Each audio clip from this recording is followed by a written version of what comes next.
Hello दोस्तों, तो आज मैं एक्सप्लेन करने वाला हूँ डोंट मूव मूवी के बारे में, जो कि हाल ही में नेटफ्लिक्स पर रिलीज हुई है और इसकी IMDb पर रेटिंग है 5.9 आउट ऑफ 10 स्टार, जो कि मेरे हिसाब से बिल्कुल ठीक ठाक है। और दोस्तों, मैं आपको ये भी बता दूं कि इस मूवी की स्टोरी काफी कमाल की है, जो कि आपको बेहद ही पसंद आने वाली है, तो वीडियो को लास्ट तक जरूर देखना। हाँ दोस्तों, मुझे आपसे थोड़ी सी हेल्प भी चाहिए, क्योंकि मेरे इस चैनल पे 4000 घंटे का टाइम तो पूरा हो गया है, मगर अभी तक मेरे 1000 सब्सक्राइब नहीं हुए। तो जल्दी से मेरे चैनल को सब्सक्राइब करते हैं, इससे मुझे मोटिवेशन भी मिलेगी और हो सकता है आपकी वजह से मेरा चैनल भी मोनेटाइज हो जाए। मुझे लगता है कि अभी तक आपने मेरा चैनल सब्सक्राइब कर दिया होगा, तो चलते हैं सीधा वीडियो की तरफ। तो दोस्तों, मूवी की स्टार हम आयरिस नाम की लेडी को देखते हैं, जो कि काफी खूबसूरत थी, मगर उसने हाल ही में अपना छोटा बेटा खोया था, जिसकी वजह से वो काफी डिप्रेशन में रहने लगी थी। अब वो सुबह जैसे उठती है तो वो देखती है कि उसका हस्बैंड अभी तक सो रहा था, जिसके बाद आयरिस उठ जाती है और वो छोटा सा चाकू लेकर घर से बाहर निकल जाती है। जिसके बाद हम आयरिस को उसी जगह पर देखते हैं जहाँ पर उसने अपना छोटा बेटा खोया था। वहाँ पर वो अपने बेटे की तस्वीर को देखती है और वहाँ पर उसके कुछ खिलौने भी पड़े हुए थे। अब यहाँ पर आयरिस को देखकर साफ पता चल रहा था कि वो अंदर से काफी टूट गई थी अपने बेटे को खोने के बाद। जिसके बाद वो उसी जगह पर जाती है, यानी कि उसी पहाड़ी पर, जिस पहाड़ी से उसका छोटा बेटा गिरकर मर गया था।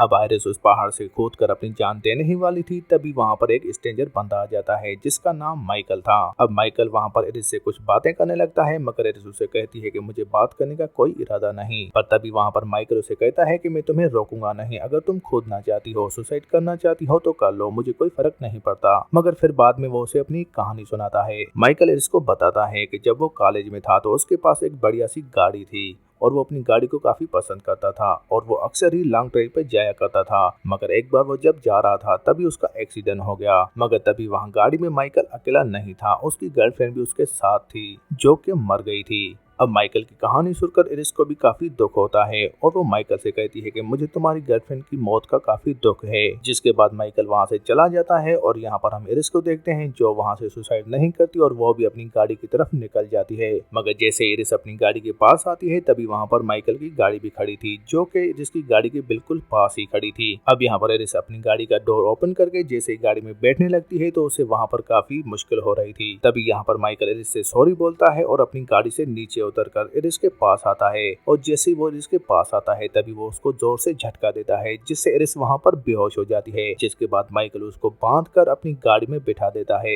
और वहाँ से ले जाने लगता है। मगर एरिस की रास्ते में जैसे आंख खुलती है तो वो अपने आप को बंधा हुआ पाती है और वो समझ जाती है कि माइकल उसको बचाने नहीं बल्कि उसकी खुद जान लेने वाला है। और तभी यहाँ पर एरिस अपने पॉकेट से वो छोटा सा चाकू निकालती है, जो वो चाकू अपने घर से उठा कर लेकर आई थी। जिसके बाद वो अपने हाथ पर बंधी हुई प्लास्टिक की रस्सी को काटने लगती है। अब यहाँ पर एरिस जैसे ही अपने आप को फ्री कर लेती है तो वो माइकल पर हमला कर देती है, मगर माइकल उसे रोक देता है। मगर इसकी वजह से माइकल अपनी गाड़ी का बैलेंस खो देता है और वो सीधा जाकर एक पेड़ से टकरा जाते हैं और उनका एक्सीडेंट हो जाता है। जिसके बाद ये दोनों ही गाड़ी से बाहर आ जाते हैं और एरिस अपना छोटा सा चाकू निकालकर माइकल को डराने लगती है। मगर वहीं पर हम माइकल को देखते हैं, जो कि डरता तो नहीं मगर ऊपर से हंसने लगता है और वो एरिस से कहता है, जब तुम बेहोश थी तभी मैंने तुम्हें एक स्पेशल इंजेक्शन दिया था, जिसकी वजह से तुम्हारी 20 मिनट में पूरी बॉडी सुन पड़ जाएगी। अब यहाँ पर एरिस माइकल से कहती है, क्या तुमने मुझे जहर दिया है? तो माइकल कहता है कि इसे जहर तो नहीं कह सकते, हाँ मगर 20 मिनट के बाद तुम्हारी बॉडी पूरी तरह से सुन पड़ जाएगी,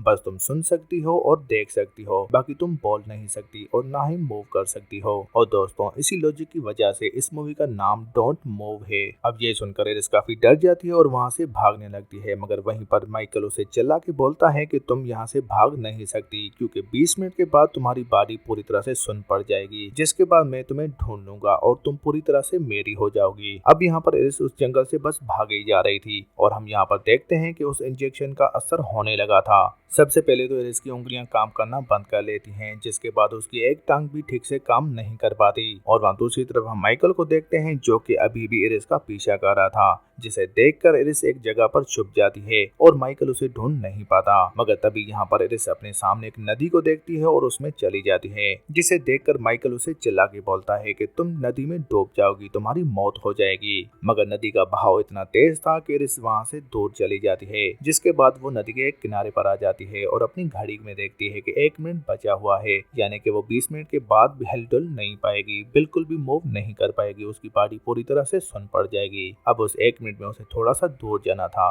अब वो रेंगते हुए थोड़ा सा दूर चली जाती है, जिसके बाद उसकी बॉडी पूरी तरह से सुन पड़ जाती है, यानी कि अब 20 मिनट पूरे हो गए थे। मगर इरिस जिस जगह पर आ गई थी वो किसी का फार्म हाउस था। तभी वहां पर उसका मालिक आ जाता है, जो कि इरिस को देखता है और वो हैरान हो जाता है कि ये लड़की यहाँ पर कैसे आ गई। जिसके बाद वो इरिस से पूछता है क्या तुम्हें चोट लगी है, तो वो आंख झपकाती है, यानी कि उसकी आंखें काम कर रही थी। फिर उस फार्म हाउस का मालिक इरिस को सीधा कर लेता है और उसे पूछता है क्या तुम मुझे सुन सकती हो। तो इरिस एक बार आंख झपकाती है, जिसका मतलब हाँ होता है। तभी वहाँ पर वो इरिस से पूछता है क्या तुम उठ पाओगी। तो इरिस 2 बार आंख झपकाती है, जिसका मतलब होता है नहीं। अब ये देखकर वो बंदा समझ जाता है कि इरिस उसे सुन सकती है, मगर वो हिलडुल नहीं पाती और ना ही बोल सकती है, उसकी बॉडी पूरी तरह से सुन पड़ गई थी। जिसके बाद वो इरिस को बोलता है कि मैं कुछ लेकर आता हूँ, जिसके बाद मैं तुम्हें अपने घर में लेकर जाऊंगा और पुलिस को कॉल करूंगा। और तभी हम देखते हैं कि वो बंदा ट्रॉली लेकर आता है, जिसमें इरिस को डालकर अपने घर पर ले जाता है। मगर तभी उस बंदे के दरवाजे पर कोई आता है, जिसे इरिस सुनकर समझ जाती है कि ये कोई और नहीं बल्कि मेरा पीछा करते हुए माइकल आ गया होगा। तो वहाँ पर इरिस बार बार अपनी आंखें झपकाती है, जिससे वो बंदा भी समझ जाता है कि यहाँ पर कुछ तो गड़बड़ है।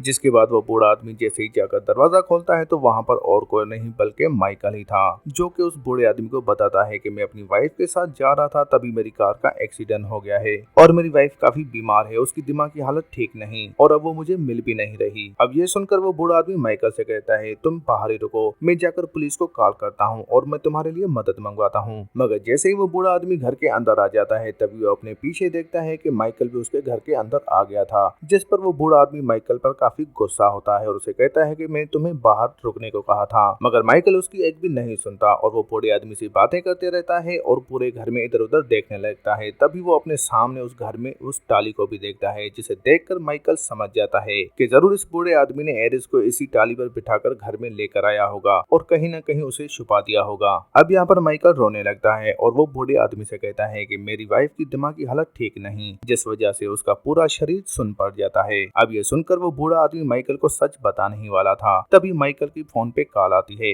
और ये देखकर वो बूढ़ा आदमी वहीं पर चुप हो जाता है और वो माइकल से कहता है तुमने तो कहा था कि तुम्हारी मोबाइल गुम हो गई थी, तो अब तुम्हारे पास कहां से आ गई। अब यहाँ पर माइकल भी काफी घबरा जाता है और वो बूढ़े आदमी से कहता है कि मैंने ऐसा कब कहा था। तभी वहाँ पर बूढ़ा आदमी माइकल से कहता है कि अभी मेरे घर से निकल जाओ वरना मैं पुलिस को कॉल करूंगा। और जैसे ही वो बूढ़ा आदमी पुलिस को कॉल करने लगता है, तभी माइकल उस पर हमला कर देता है। मगर हम देखते हैं कि वो बूढ़ा आदमी काफी स्ट्रॉन्ग था और वो माइकल पर काफी भारी पड़ता है। जिसके बाद वो बूढ़ा आदमी माइकल को जमीन पर नीचे गिरा देता है, मगर यहीं पर माइकल मौका देखकर एक चाकू उठा लेता है, जिससे वो उस बूढ़े आदमी पर हमला कर देता है और उसे वहीं पर मार देता है। मगर अब माइकल को कुछ भी समझ में नहीं आ रहा था, तो वो उस घर में पेट्रोल छिड़क कर वहाँ पर आग लगा देता है। तभी यहाँ पर हमें दिखाया जाता है कि एरिस भी उसी घर में थी, जिसको उस बूढ़े आदमी ने सोफे के पीछे छुपा दिया था। अब यहाँ पर हम एरिस को देखते हैं, जो कि काफी घबरा गई थी और वो अपनी एक उंगली से कैसे तो कोशिश करके टेप करने लगती है, ताकि थोड़ी सी आवाज हो जाए और माइकल उसकी आवाज सुनकर उसे वहाँ से उठाकर बाहर ले जाए, वरना वो भी आग में जल जाएगी। मगर माइकल को उसकी उंगली की टेपिंग की आवाज नहीं सुनाई देती, जिसके बाद वो घर में आग लगा के वहाँ से बूढ़े बंदे की गाड़ी लेकर जाने लगता है। तभी यहाँ पर हम एरिस को देखते हैं, जो कि अपनी पूरी कोशिश करके वहाँ पर खिड़की में लगी हुई पर्दों को हिलाने लगती है, जिसे माइकल देख लेता है और वो जल्दी जल्दी से घर के अंदर आ जाता है और सोफे के पीछे देखता है तो वहाँ पर एरिस थी, जिसे वो उठाकर अपनी गाड़ी में लेकर चला जाता है। जिसके बाद माइकल सीधा वहाँ पर जाता है जहाँ पर उसकी गाड़ी का एक्सीडेंट हुआ था।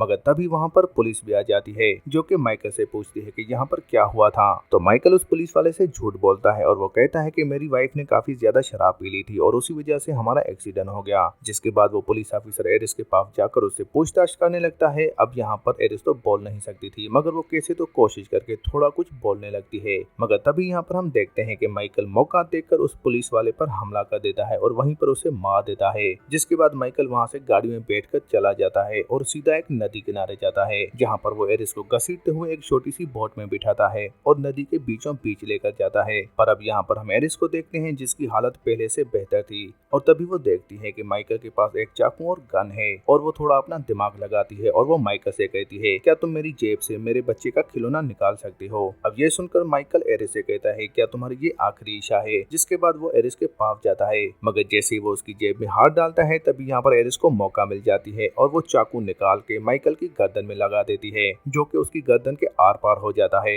और वो नदी में गिर जाता है। अब यहाँ पर हमें दिखाया जाता है कि माइकल ने उस छोटी सी बोट में पहले से ही होल कर दिया था, जिस वजह से वो बोट डूबने वाली थी। मगर क्योंकि एरिस की हालत अब पहले से काफी बेहतर थी, तभी वो अपने सामने माइकल को देखती है जो कि अभी जिंदा था और वो तैरते हुए नदी के किनारे चला जाता है। जिसके बाद एरिस भी हिम्मत नहीं हारती और वो तैरते हुए माइकल के पास जाती है। अब यहाँ पर माइकल अपनी जिंदगी की आखिरी सांसें गिन रहा था, तभी वहाँ पर एरिस उसे थैंक यू बोलकर वहाँ से चली जाती है और इसी के साथ ये मूवी यहीं पर एंड हो जाती है। दोस्तों, अगर आपको वीडियो अच्छी लगे तो लाइक कर देना, साथ ही साथ चैनल को सब्सक्राइब कर देना। तो मिलते हैं अगली वीडियो में, तब तक के लिए बाय।